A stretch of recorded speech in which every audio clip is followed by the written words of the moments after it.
In 2021, an Israeli company that started selling gigs for $5 was worth $11 billion on the stock market.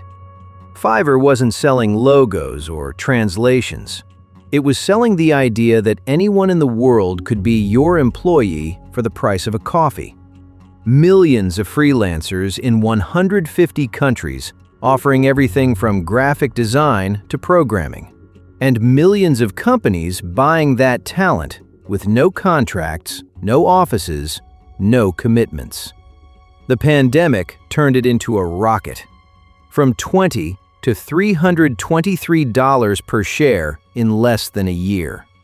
And then Chatgpt arrived. And suddenly, everything those freelancers were selling, the logos, the copy, the basic code, the translations, a machine could do it in seconds, for free. Today, Fiverr trades at $10. It's lost 97% of its value. The threat wasn't competition. It was the obsolescence of cheap human labor in the face of artificial intelligence. To understand how Fiverr got here, we have to go back to 2010, to Tel Aviv.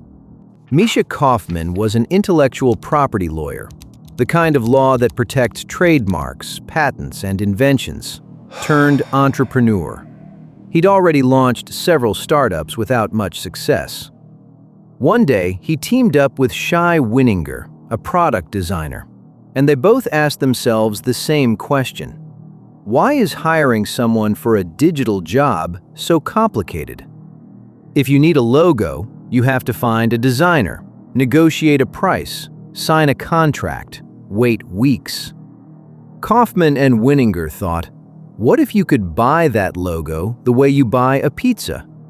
You choose, you pay, it arrives. That's how Fiverr was born. A marketplace, a kind of Amazon but for services, where anyone could offer a digital job for $5. Five, hence the name, Fiverr with a double R. And the idea was brutal in its simplicity.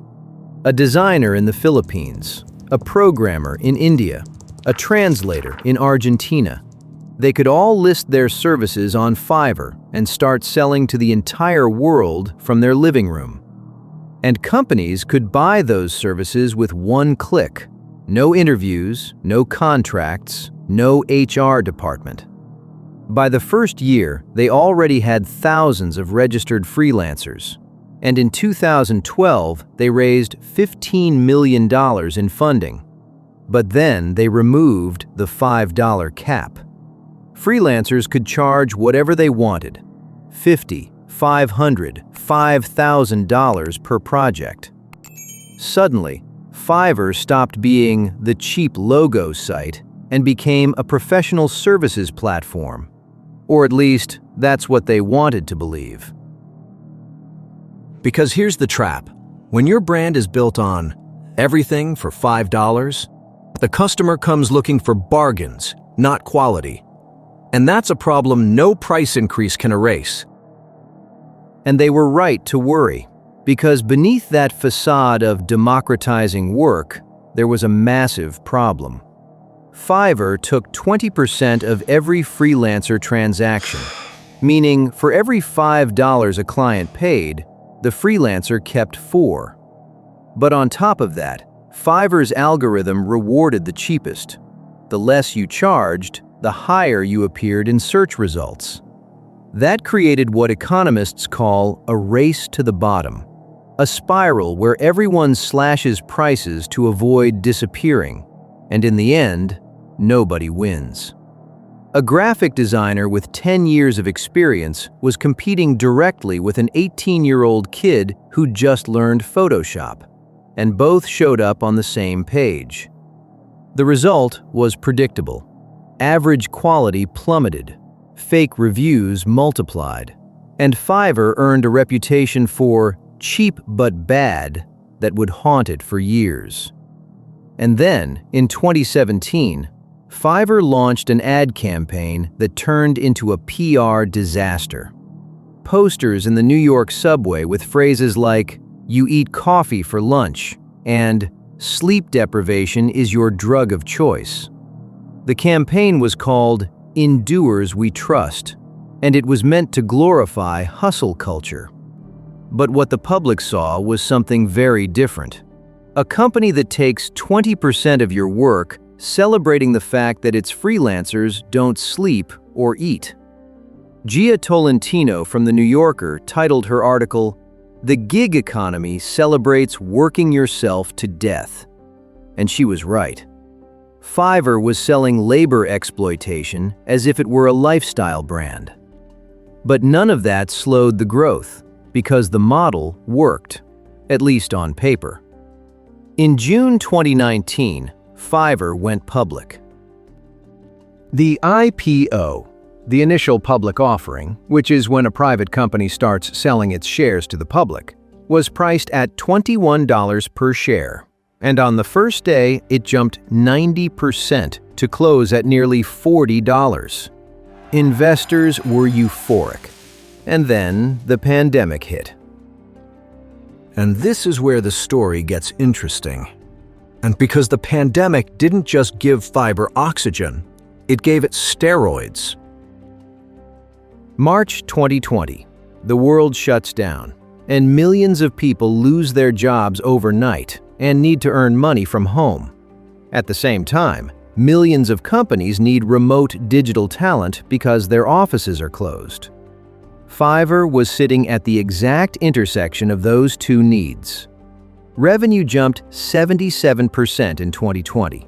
The stock went from $20 before the pandemic to $323 in February 2021, a 1,500% surge.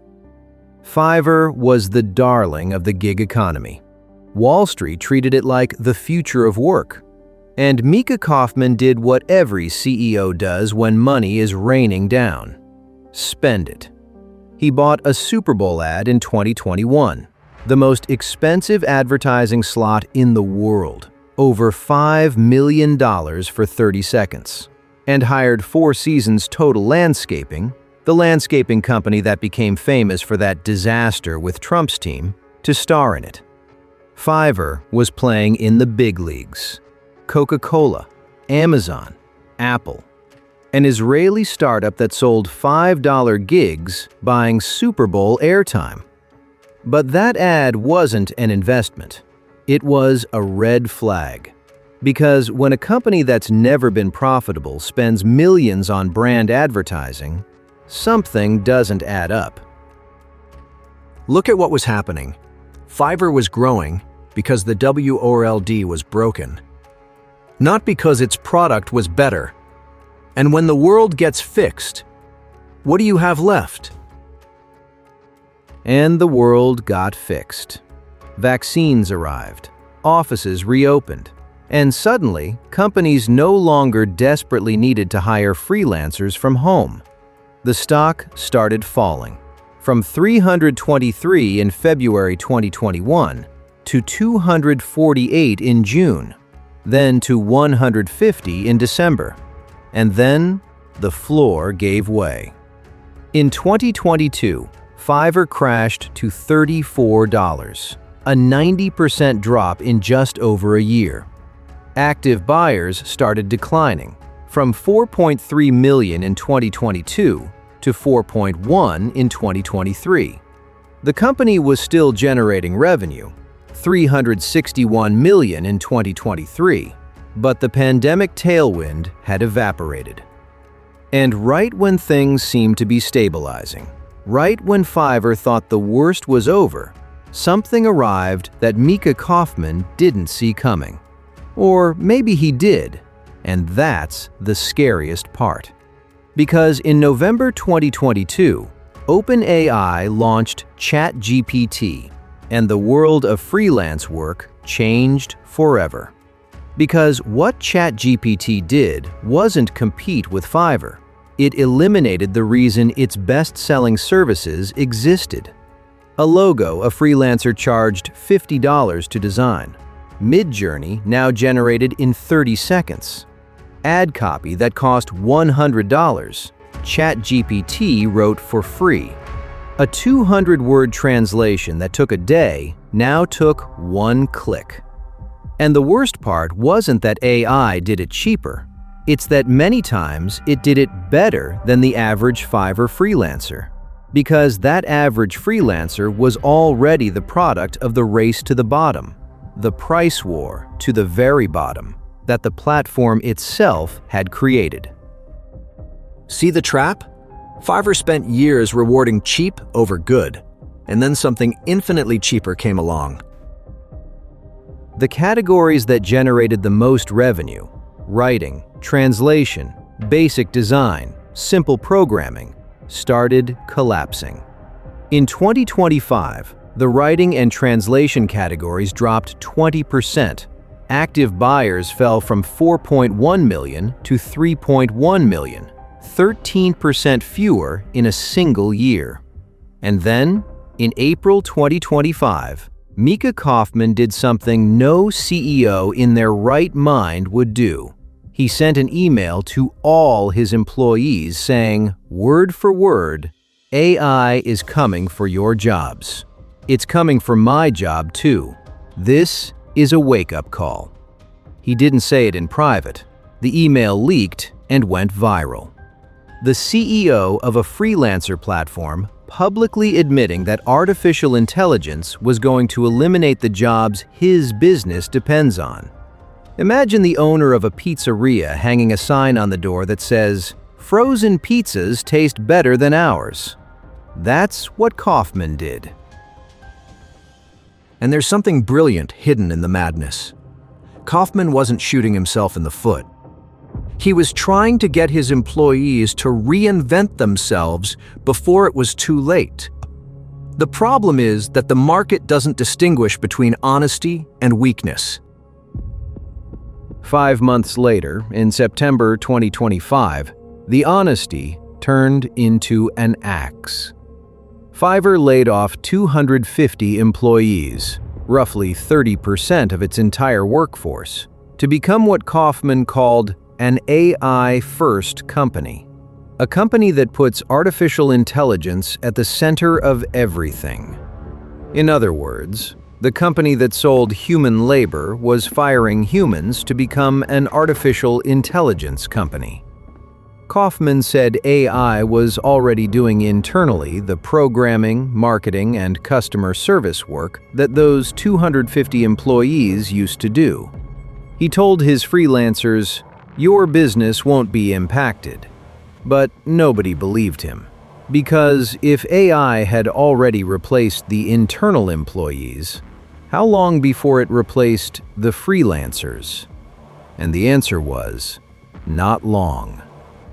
In February 2025, Fiverr had launched Fiverr Go, a tool that let freelancers train AI models with their own works, so clients could pay to use that AI instead of hiring the freelancer directly. Think about it. Fiverr was asking its freelancers to train their own replacement and to pay $25 a month for the privilege of doing it. A graphic designer would upload their best work, the AI would learn it, and then a client could generate designs in the style of that designer without ever hiring them. Fiverr marketed it as empowerment, but the freelancers saw it for what it was. They were digging their own grave with a shovel rented to them by the company that was supposed to put food on their table. In February 2026, Fiverr reported its annual results, and the stock plunged another 21% in a single day. Projected revenue for 2026 was down as much as 12% compared to 2025, the first time Fiverr admitted its revenue could actually shrink. The stock that was worth $323 in 2021 now traded at 10. From 11 billion to 350 million in valuation. 97% of shareholder wealth evaporated. And this is where we pull out the lessons you can apply to your business today. Because Fiverr isn't an isolated case. It's a roadmap of what's coming for any business that sells repetitive work at bargain prices. First takeaway: if your business is built on selling cheap human labor, AI isn't your competition, it's your death sentence. And this doesn't just apply to freelancer platforms. It applies to any company whose value depends on putting humans to work on repetitive tasks. Call centers, translation agencies, basic design studios, consulting firms that sell hours. If an AI can do 80% of what you sell, your only path is to specialize in the 20% it can't.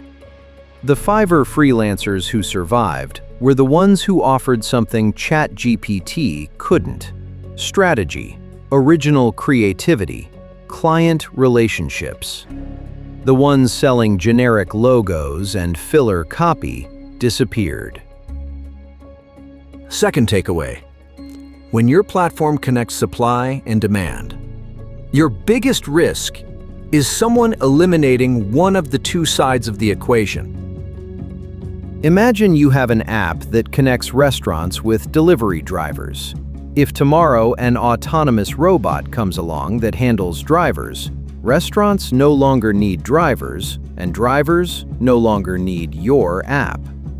That's what happened to Fiverr. It connected companies that needed digital work with freelancers who did it.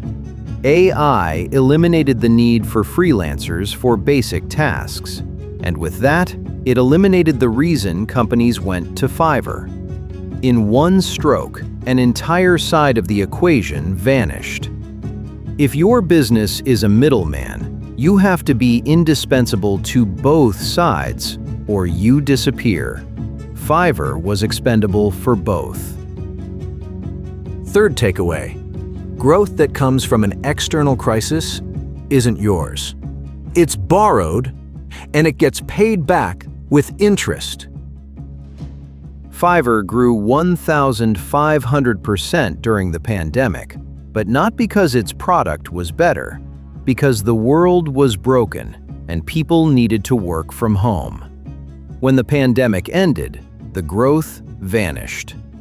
If your business grows because of an external event, a crisis, a trend, a regulatory change, don't mistake it for real growth. Invest those profits in building something that survives when the tide goes out, not in Super Bowl ads. Because if there's one thing Fiverr proved, it's that it doesn't matter how much money you have. If you don't reinvent yourself before the wave catches you, that wave takes you down. And that wave is already here.